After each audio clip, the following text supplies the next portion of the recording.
So I think in the school system, they don't want us to learn about money because they just want to pump out good employees that do what they're told. I mean, if you look at school, it's opposite of what it takes to be successful in real life.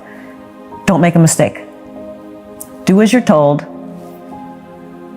Take tests by yourself. Don't cooperate. Do it by yourself. Do it on your own. And the last thing was, there's only one right answer. No, there's tons of answers to a problem. So you come out of school scared to death of making a mistake. You do everything on your own. You don't cooperate. There's no synergy. There's no brainstorming. And there's only one right answer. Everybody wants to get the right answer. There's no one right answer. So I think people come out of school paralyzed. I think the school system is criminal in that it kills a child's spirit of learning. You know, a child goes into school all excited about, yeah, I'm going to learn and it's going to be great. And then the teacher says, sit down and shut up. Don't talk. We don't care what you're interested in. Did anybody in school ever ask you, did a teacher ever ask you, Brian, what are you interested in?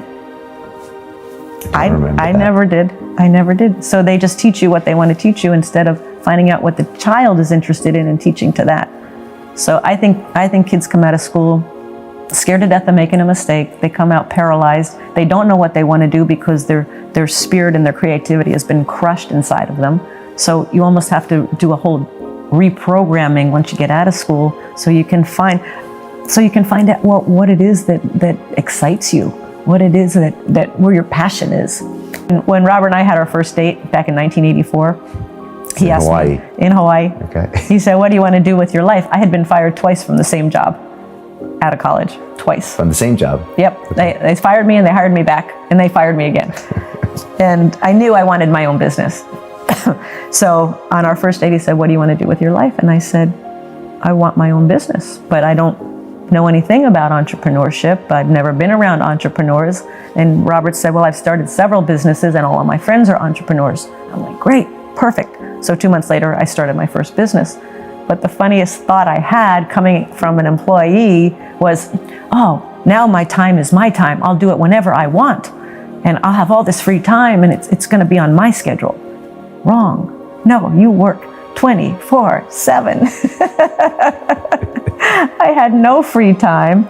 And I'm like, okay, so that was a myth I had. But that was my mindset as an employee, that where you work 9 to 5, oh, now I can get up and I can start at 11. And you know, if I want to work at night, I can work at night.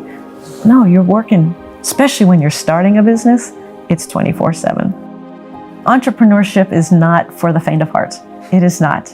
And to this day, it's like this every single day because you're always pushing the envelope, right? And the purpose of an entrepreneur is to solve problems. So every day something happens and you're like, oh, I didn't expect that. And you got to deal with it. And I also say entrepreneurship is the fast track to personal development. Because every day, right, you're facing something right here. It's like, oh man, and you can't back down from it. You gotta deal with it. They say like 50% of businesses fail. And I think what happens for a lot of first-time business owners, they're coming out of a job. So they're coming out of an employee mindset. And I know this one guy, for example, in Phoenix, Arizona, and he decided he was going to start his own business. And he had been an employee all his life. So what's the first thing he does? He goes and rents a nice office space. Then he buys all the nice furniture. Then he gets a secretary. He hasn't made not $1. And he spends all this because he thinks that's what an entrepreneur looks like. Versus go make the money first, then go rent your office. If you even need an office, start out of your home. We all started, all the entrepreneurs, successful entrepreneurs I know, all started out of their home. But a lot of people I see, they quit their job, they start their part-time business, and because they're struggling for money, they make bad decisions because they're just trying to find how to put money in their pocket to keep their business alive. So I think if you are an employee, that's a smart way to go. What you just said, to start a part-time business, start learning what it takes. The reality, you got to get the reality of what it takes. Came across a study, and it was a study of centenarians, people that had lived over 100, and they wanted to find what were the common denominators, and they found 3. And one was they had a sense of purpose. It didn't matter how big or small, but they had a sense of purpose. Number 2, they were optimistic. And number 3 was resiliency, how well you come back from a setback. When you hit that wall, do you fall down? Do you get up? Do you go through it? And I'm like, Those seem like the three characteristics of a good entrepreneur to me. Sense of purpose, optimistic, and resilient. Yeah. If you're not resilient and you can't persevere, do not become an entrepreneur. So afraid to venture out on their own and not have the security of that paycheck. You know, a lot of times we say if you have a full-time job, keep your full-time job, start a part-time business and work it and work it and work it. Look at what you do in your spare time. And people go, I have no spare time. Well, yes, you do. If you broke it out, how much are you watching TV? How much are you on your iPhone, playing video games, doing things that really are not important? And take that time and channel it into the business that you want to create.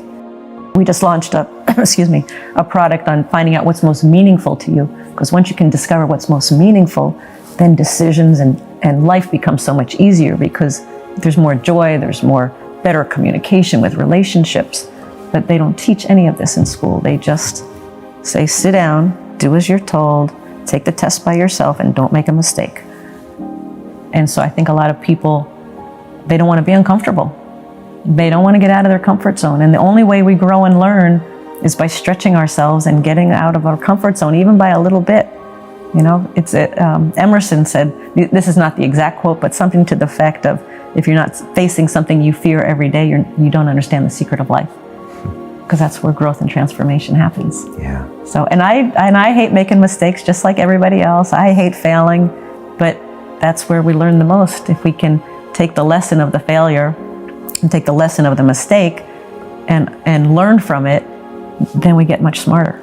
And it's not about do what you love and the money will follow. It's not that.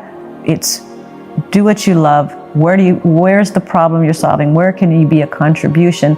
Then you work your butt off and then the money will come. Amen. I can agree with that. But I like thinking of making a contribution versus just selling a product.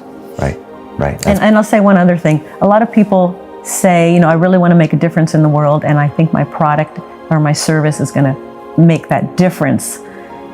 But they're not willing to charge money for it or really turn it into a business. If you've got a product or service and you really feel it's going to help people and help the masses, then you have a responsibility to make your business successful so that people hear about you and to get it out to the world.